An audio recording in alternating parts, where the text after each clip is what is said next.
What's up? We back for another top 5 video. It's been a while since I did one of these types of videos, so I thought, it's February, it's Valentine's Day just around the corner, so why not do a special Valentine's Day video about my favorite Digimon couples? So that's exactly what we're doing today. But, if you read the title, you might be wondering to yourselves, if this is the top 5 video, why does it say top 4? Simply put, 3 felt like too little, and I couldn't find 5. But we're gonna have fun today anyway, so if you're amped for this Valentine's special, squat up on that like button for the 4 best Digimon couples all across the Digimon franchise. Before we begin, I just want to put it out there that I hate, detest, loathe, abhor, resent, despise the word shipping. It just sounds weird and doesn't even sound fitting for coupling 2 people. That's all. Let the romance begin. First up is a pair that didn't really get too much screen time together, since in this season of Digimon, the focus was mainly on the core group of characters. Sitting at number 4 are Takada Matsuki and Jerry Kato. It was obvious from the beginning that these two liked each other. Unlike any other relationship on this list, theirs was like a schoolyard crush, if that makes any sense. In the beginning of the series, Takada would turn red whenever he was around Jerry or stutter his words when speaking to her. Of course, this sort of interaction went away as things got a little bit more intense, and it doesn't mean their feelings for each other went away. During the kid's journey through the digital world, we see Takada at several points looking out for her well-being, even though she had a partner in Leomon. And it was the brutal murder of Leomon that caused him to give into his rage and caused War Graumon to dark digivolve to Megidramon. I think it's safe to say that his feeling toward Jerry was a factor during this event, and also for her rescue efforts afterwards. I would say that the reason these two are at the bottom of the list is because 1, there's no speculation as to whether these two like each other. It's open and out there. And 2, because Jerry is not really a main character, she and Takada don't have much screen time together, so there's not a lot of time for their relationship to grow. But nonetheless, it adds some light to arguably the darkest season in the franchise. 2 at number 3 on this list, I'm sure shocked more than just me when it was officially revealed. As a matter of fact, when it was revealed in Digimon Adventure Epilogue, I nearly lost my mind. Of course, I'm talking about Matt Ishida and Tora Takemichi. I can't be the only one who was confused when she didn't end up with Tai. For the longest time, it seemed that Tai and Sora had the strongest connection and were meant for each other. But somehow in the second season, this will switch when it was revealed she liked Matt, something I didn't pick up on as a kid. However, after many tears were shed, I came to realize that Matt and Sora were in fact good for each other. First piece of evidence, their crests. Friendship and love are both traits that signify a close connection to someone, and are traits they both struggled with. These two were both nearly trapped in the darkness because they felt they were unworthy of their crest. This is a connection Sora and Matt share, something that brings them closer together. If I'm correct, the two are dating in Digimon Adventure Tri, so besides the fact that they married and had kids, there's just more evidence of these two being meant for each other. I know that the 4th season gets a lot of hate because it's different from its predecessors, especially with the introduction of Spirit Evolution. Personally, I would say it's one of my favorite seasons of all time, for reasons meant for another video. However, I will say that a major deciding factor for me is because 2 individuals. At number 2 are Takuya Kanbara and Zoey Orimoto. Just like with Takada and Jerry, it's plain as day that these two like each other, but unlike the former, it isn't puppy love. These two might as well be an old couple based on how they interact with each other. Zoey knows from the beginning how Takuya feels, and as he acts like a typical boy his age, and throughout the season she often teases him for it. The two oftentimes butted heads, which I believe is not because they have different personalities, but in fact, the opposite. These two are so alike, they were meant for each other. Both are hot-headed, stubborn, and prideful. I know the saying is opposites attract, but it will seem Takuya and Zoey defy physics with their relationship. Let's bring some more evidence into this, shall we? Fairly early into the season, I believe it's like the 1st or 2nd episode, after falling down a hole alone and happy that she lived, instinctively, Zoey grabbed Takuya saying, "I'm so happy I could kiss you," before pushing him away after realizing what she said. We know what she meant. Exhibit B! In Alphanimon's castle, Takuya almost actually admits his crush on Zoey by saying he really likes her. Of course, he quickly covers this up by adding it wasn't like, but both of them ended up blushing in the end. Exhibit C!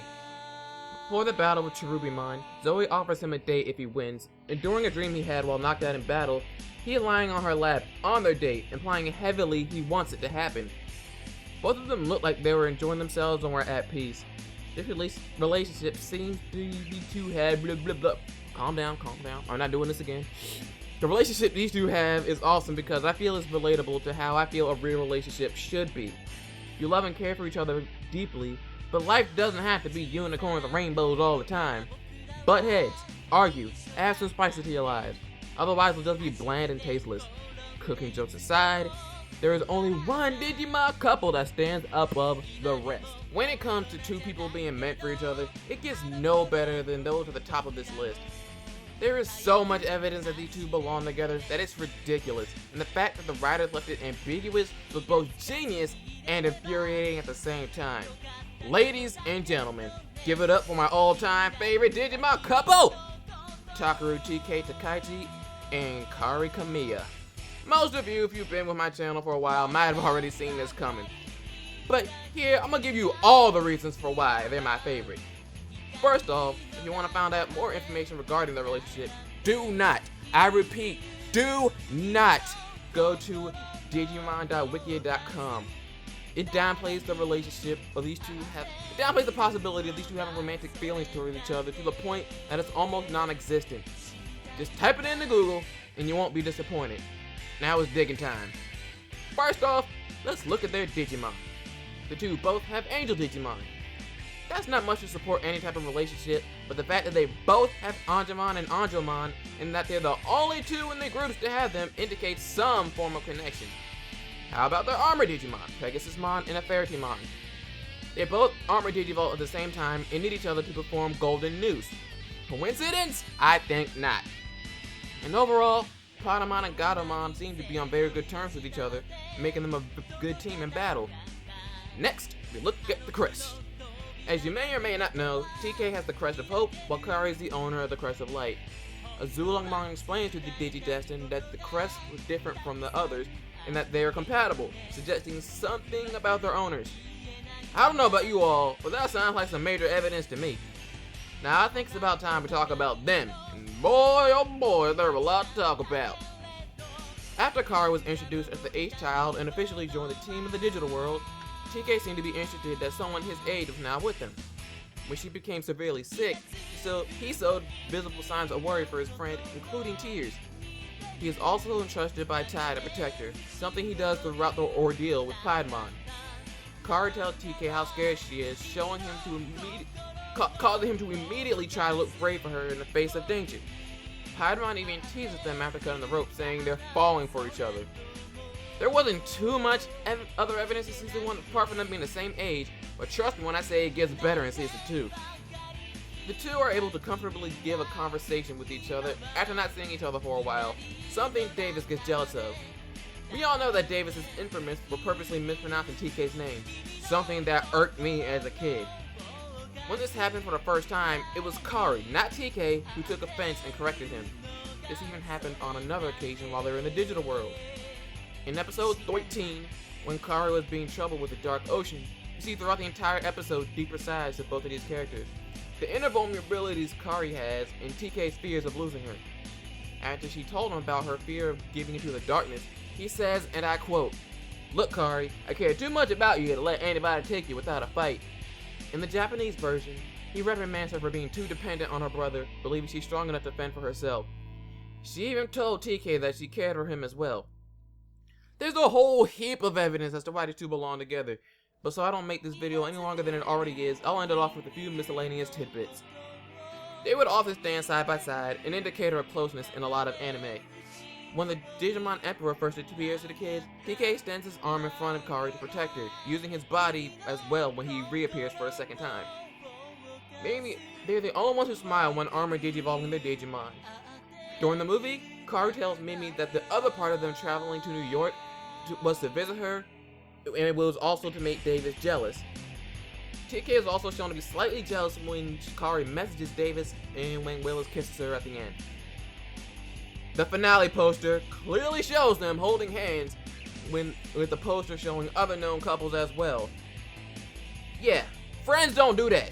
They don't hold hands like that. But anyway, there's too much evidence for these two that I could teach a class on them. I just want the creators to officially come out with it and make them an official couple in an anime and not leave it up to speculation. Digimon Adventure Tribe didn't do anything to help much besides TK asking Car if she was jealous when he was bringing someone else to the match concert. I really hope their adventures together don't come to an end without an official announcement of these two coming together. But with that, it's about time I bid you adieu. Leave your favorites down in the comment section as well as what you thought about the video. Any and all feedback is appreciated. Thumbs up if you agree with me, thumbs down if you disagree with me. But with that, I'm gonna get up out of here. Happy Valentine's Day, y'all! Don't be forever alone. Like me. Bye.